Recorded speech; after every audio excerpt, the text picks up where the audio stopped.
don't want a result. Want to be someone who creates that result. For example, don't want an A. Want to be someone who knows the material well enough to get an A when doing the tests and assignments. Don't want $1 million. Want to be someone who has the business knowledge or know how money works or has the skill set to make $1 million. Don't want to have a six pack. Want to be someone who has, controls his diet and exercise every single day for a long enough time for the rest of your life, and incidentally, you'll have a six pack. Don't wish, for example, that you win the lottery. Just wish that you were capable of making that money. Don't wish getting a six pack was easy. Wish you had the ability to get it, or you'll get it by while doing things that actually matter, which is taking care of your health. And in this process, it's not.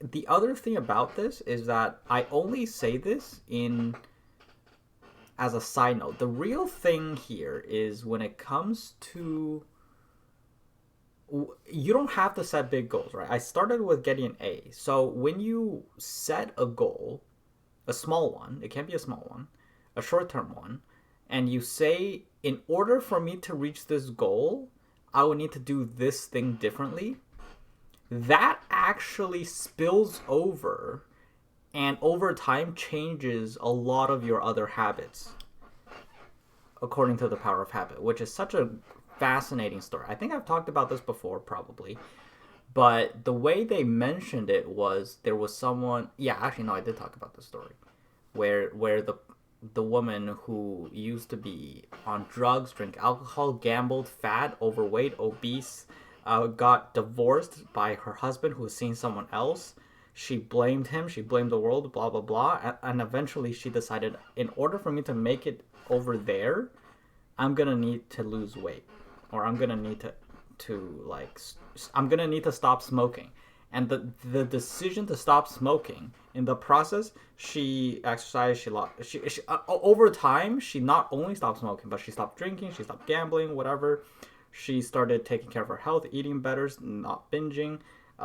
Took care of her finances. She was also in debt. She started a business, and now she's a successful entrepreneur. The thing is that the one decision where she said to make this small goal, I wouldn't need to stop smoking, which actually wasn't even true, but it's not. I wish I could get over there. It's in order to get over there, I would need to do this, which is such a fascinating source of habit. Fascinating, because it doesn't just change one thing in your life. It changes, over time it changes a lot. Okay. And in that process, because it's also a process of becoming a problem solver. You go, the problem is I want to get over there, and then the answer, the solution is that you would need to do this thing first to get over there. And so eventually, when you do it once, you start doing it for other goals. So it's like, in order to be someone who would be a good hire, I would first need the qualifications. And then you go, okay, in order for me to have good food, I would need to stop eating junk food. For me to not have diabetes in the future, I would need to make sure I'm not eating too much sugar, and I'm not, sitting in my chair every day. In order for me to have a healthy relationship, I would need to practice maintaining my social relations and controlling my emotions, etc., etc. That's like the combination of a lot of different points. And in relation to this, I'm going to mention a couple of other things, because this is kind of similar. So someone who was talking about health, which is basically, first of all, don't set goals when you're motivated, because you need to set small goals that you know you can achieve. Now, obviously, in this case, the smoking one, I assume it was difficult, but her life was completely in shambles anyway. But anyways, so if you set goals when you're not like if you're overtly motivated and then you set a goal like I'm gonna run a marathon in a year while after watching some motivational video of some disabled person walking 20 kilometers or some shit, I don't know, you're suddenly motivated and then you say this and then tomorrow you don't do anything about it and then the next day you're like, okay, I'm not gonna do it, and then I'm not gonna this pattern shows that I'm not gonna walk a marathon, and then on the third day, these days are random, on the third day you're like, okay, I'm someone who's not held up to my word, negative points, and then your brain starts telling you you're just a loser, you don't do what you say you'll do, you're not a man of your word, you're just going to be the same person for life, you don't actually introduce change into your life. But if instead of that, this is related, right? It's like you're not playing the game of the game of life is not a game of money. It's a game of doing things that will make your biological body reward itself, which is what makes you feel good, whether, when times are tough, when you're alone, whatever. That's like Tom Bilyeu's message, I guess. But anyways, so in this example, what was I talking about again? Yeah. So instead, then if you make the goals when you're not motivated, for example, you go, okay, right now I don't do enough exercise. Right now I'm gonna do 10 push-ups today, and if I can do it, I'll do 10 push-ups tomorrow. And then if it gets easy, I'll start doing 20 push-ups or 15 push-ups. And if it gets easy, I'll do more. You set a goal that you, first of all, know you can do. And if you don't know you can do it or will do it, set one that you will actually do. Make a goal small enough that you will actually do. Actually do it.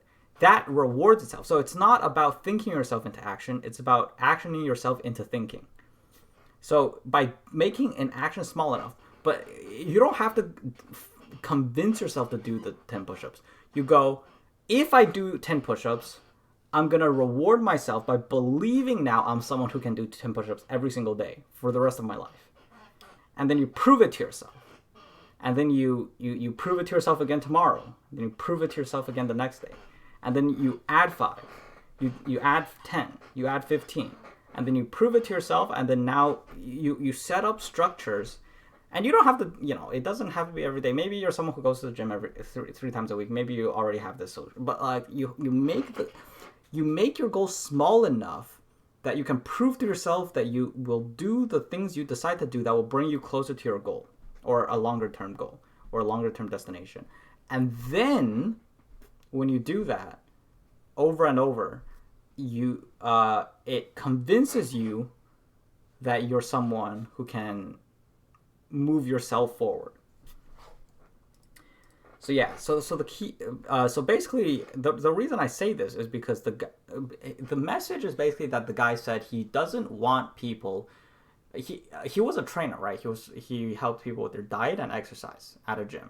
So he wanted to set up over the years he had to learn how to get the people he trains to continue with their healthy habits for the rest of their life and not just for the period they're with them. And the most important thing, and this is so fascinating, it was basically he was saying, in order to know that you're doing the right amount of exercise, you're supposed to feel better after the exercise than before. And a lot of people didn't do this. So, and now here's the thing he said he discovered. So before he gained the experiences he has now, when he trained people, people would call him and say, my back doesn't feel right today, can we cancel? Or they would say, I'm just feeling under the weather, or this happened, that happened, I feel this way, that way, so can I cancel today? And now that he's adjusted now that he's gained more experience and adjusted how he trains people, now people go, I'm not feeling well today, my back feels what, this feels that feels that, I'm feeling down, whatever. I know we didn't have a schedule today, but can I come in and do the exercise? Because they know that it would make them feel better. That's so interesting. I wish I knew more about how that worked, what he does to make it make people feel that way and get that habit. But I just thought that change is so interesting. I'll probably see what I can learn about it. But basically, the thing he says that is influences this is actually how much you exercise. Where if you do too much or too little, then it doesn't have this effect or something, or like the dynamic, or do the right exercises and so on. Okay. What the heck did I write here? What does this mean?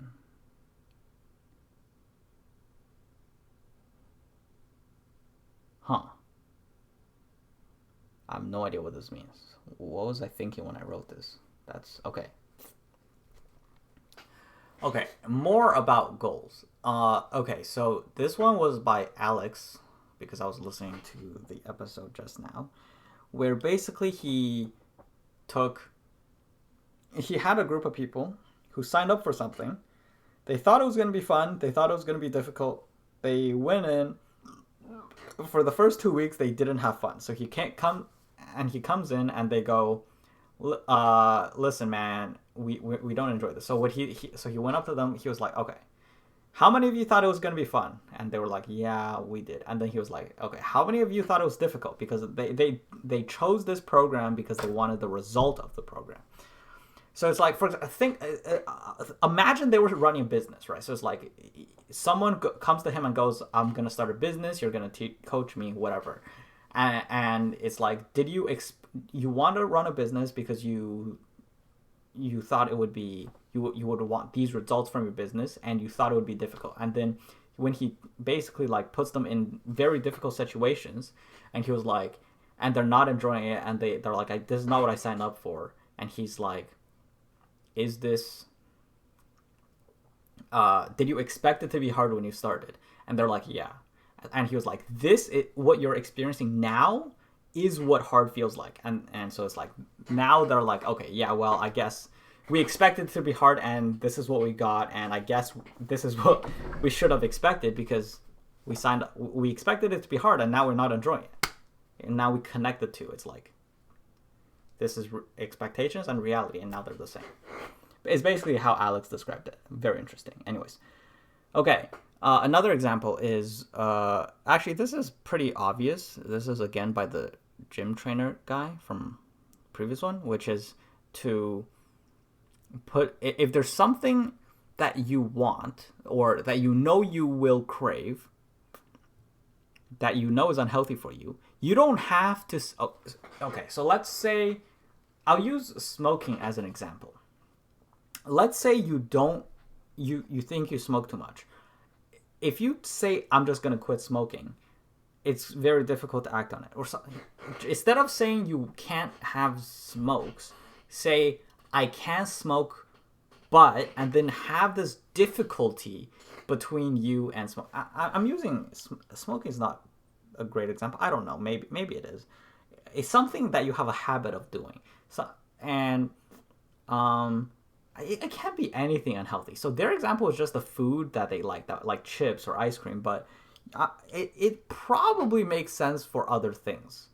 So basically, you just have to make it more difficult. For example, his example was he can't have chips, but he's not going to buy chips when he goes grocery shopping. And if he wants chips, he'll go to the grocery store or whatever, buy one bag of chips and bring it home, like enough for one serving, and he'll allow himself to have chips, but when he wants chips, he would have to do that. And so he does still have chips, but now most of the time he's like, "I'm just not going to do that." So if you want X, just make it more difficult for you to get X, so that when you do want it, like when you actually want it, you can still get it. And then when you don't, you don't just randomly do it casually, like whenever you just feel an urge, because it's just right there. This probably makes sense for like pornography too, I guess. I don't know. I mean, it's always gonna be accessible, so I'm not really sure what you could say about that. Smoking, alcohol, whatever bad habits, like fast food, I guess. Maybe you could set a rule, say like, I can have burgers, but only if I walk there or something. I don't know. Listen, I mean, It makes sense. It is an interesting idea. Just if increase the friction and distance for things you don't want, and reduce the friction and distance for things you do want to start doing. My example is when I started exercising. Instead of saying like before, it's like I'm not gonna go to the gym, or because it's too far. But now it's like I just do push-ups, sit-ups, squats, this, that, everything I can do in my room. So it's like there's no distance between me and exercise, and then I put distance between, say, what were some of my bad habits that I removed? Let me think. I'm not actually sure. I definitely had bad habits, but I didn't really. It was mostly a lack of good habits, I think, rather than adding distance to bad habits. The most simple one was just removing the short section from my YouTube, I guess, because I had the bad habit of just clicking a short and then scrolling for like 10 minutes. So I mean, occasionally I still do if one of the channels I subscribe to shows up in my notifications. But that's like the closest example I have, I guess. Now I'm not saying like I don't expect this kind of thing to change anyone's habit. It's not that simple. Like because you will never be convinced by other people unless you want to be convinced. So you always have to convince yourself. You can hear something someone says that's convincing, but after that you have to actually take that and then be convince yourself based like inside your head. You never really listen to someone say something convincing and go, okay, yeah, that makes sense. It's usually in your head. You repeat what they said and go, that makes sense. You debate a little bit and then you go, okay, yeah, what he said really makes sense. For example, right, if you hear someone say something about uh, a certain food that's good or bad, you go, okay, that makes sense. Maybe like your initial like knee jerk reaction is that makes sense, but then you probably like forget what you're thinking about like 10 minutes later. Whereas if you act for you to actually convince yourself, that is what is required for anything to change in your life. So you can never really outsource motivation for change. You can only outsource information, and you actually have to want something. And there can be a catalyst from outside that spurs you to have that internal debate, from which maybe the change side will win the debate, but it will never be you just going, hearing something, and because someone said something, instantly you change. It's always a reaction to what they said that causes you to take what they said and debate it against yourself a little bit. Maybe it happens quickly for some people, maybe it happens slowly, but there's always some of that in there. Also, age will make it more difficult. Okay. Um, I think I'm gonna call it a day